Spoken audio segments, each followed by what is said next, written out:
समय समय पर महान आत्माओं ने इस धरती पर अवतार लिए हैं और लोगों को ज्ञान दे करके अंधकार से हटा करके उजाले की तरफ ले गए हैं और सत्य अहिंसा का मतलब समझाया। उन्हीं में से एक दिव्य आत्मा गौतम बुद्ध भी हुए, जिन्होंने एक अद्भुत ज्ञान का प्रचार और प्रसार किया। उन्होंने अपना राजसी जीवन त्याग करके दीन दुखियों की सेवा करके अपना सारा जीवन व्यतीत किया। हेलो एवरीवन, मैं हूँ श्रद्धा सिंह। जीवन को रोशनी से भर देने वाली गौतम बुद्ध की कहानी। तो चलिए जल्दी से शुरू करते हैं। गौतम बुद्ध का जन्म 563 ईसा पूर्व कपिलवस्तु के पास लुम्बिनी नामक स्थान में हुआ था। गौतम बुद्ध के बचपन का नाम सिद्धार्थ था। इनके माता पिता का नाम राजा शुद्धोधन और रानी महामाया देवी था।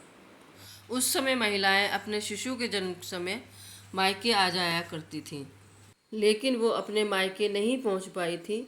रास्ते में ही लुम्बिनी नामक स्थान पर एक पेड़ के नीचे गौतम बुद्ध का जन्म हो गया था।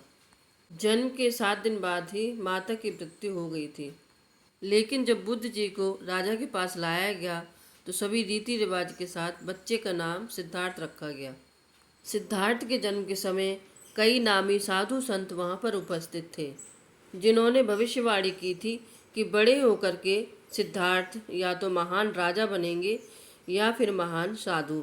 माता की मृत्यु के बाद से उनका लालन पोषण उनकी मौसी महाप्रजापति गौतम ने किया था। सिद्धार्थ के पिता सिद्धार्थ को बचपन से ही एक महान राजा बनाना चाहते थे और इसीलिए बचपन से ही सिद्धार्थ को धार्मिक ज्ञान से दूर रखा। लेकिन सिद्धार्थ बचपन से ही बहुत दयालु थे। वो किसी को दुख नहीं पहुंचाना चाहते थे, यहाँ तक कि खेलते समय वो खुद ही हार जाया करते थे। एक बार उनके चचेरे भाई देवदत्त ने एक हंस को अपने बाण से घायल कर दिया था। तब उस हंस की रक्षा बुद्ध ने ही की थी। वह किसी को पीड़ा में नहीं देख सकते थे। जब वह 16 साल के थे तो उनकी शादी राजकुमारी यशोधरा से कर दी गई थी और वह इसी समय से कई सारे धार्मिक सवालों के जवाब ढूंढने में लग गए। और जब वह अपनी युवावस्था में बाहर निकल करके जनता के बीच गए, तब उन्होंने इस यात्रा में बीमारी, बुढ़ापा और सांसारिक दुखों की तरह बहुत सारी ऐसी बातें जानी जो उन्हें पहले कभी भी नहीं पता थी। और फिर एक रात अपने पिता के विरुद्ध जाकर महल छोड़ने का निर्णय लिया और फिर बाहर आकर उन्होंने दिव्य ज्ञान की प्राप्ति का निश्चय लिया। और फिर यहीं से शुरू होती है सिद्धार्थ से गौतम बुद्ध बनने की यात्रा। और वह बाहर निकल करके सबसे पहले अनोमिया नदी के तट पर पहुँचे और उन्होंने अपने केशों को कटवाया और साधु के वेश में आ गए। उसके बाद वह राजगृह पहुँचे और वहाँ पर भिक्षा मांगने लगे और वहाँ पर वह पहचान लिए गए थे। तब मगध के राजा बिंबिसार ने उन्हें अपने राज्य का कुछ हिस्सा देने के लिए बोला और वहाँ रहने के लिए कहा। अब गौतम बुद्ध इस लालच में कहाँ आने वाले थे, उन्होंने इस प्रस्ताव को ठुकरा दिया और फिर वहाँ से निकल करके सिद्धार्थ ने योग और मेडिटेशन के 2 टीचरों से शिक्षा ग्रहण की और फिर काफ़ी सालों की तपस्या के बाद उन्होंने सही तरीके से ध्यान लगाना शुरू कर दिया।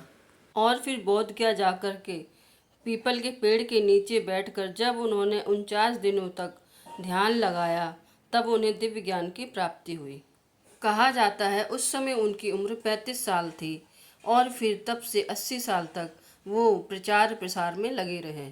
जब वो ज्ञान की बात करते तो लोग बाग अनायास ही खिंचे चले आते थे और इस तरीके से उनके बहुत सारे फॉलोवर्स भी बन गए जो उनके बताए हुए मार्ग पर चलते थे। और देखा जाए आज भी उनके फॉलोवर्स की संख्या करोड़ों में है, जिसमें कोरिया, चीन, जापान, नेपाल और भारत के बहुत सारे लोग आपको देखने को मिल जाएंगे जो उनको फॉलो करते हैं। और आज भी उनकी दी हुई शिक्षा लोगों को इंस्पायर करती है। आपको गौतम बुद्ध की कहानी कैसी लगी कमेंट करके ज़रूर बताइए और वीडियो अच्छा लगा है तो लाइक कीजिए, ज़्यादा से ज़्यादा शेयर कीजिए और सब्सक्राइब ज़रूर कीजिए। साथ ही बेल आइकन प्रेस कीजिए ताकि आगे आने वाली सारी नोटिफिकेशंस आपको मिलती रहें। Thanks for watching.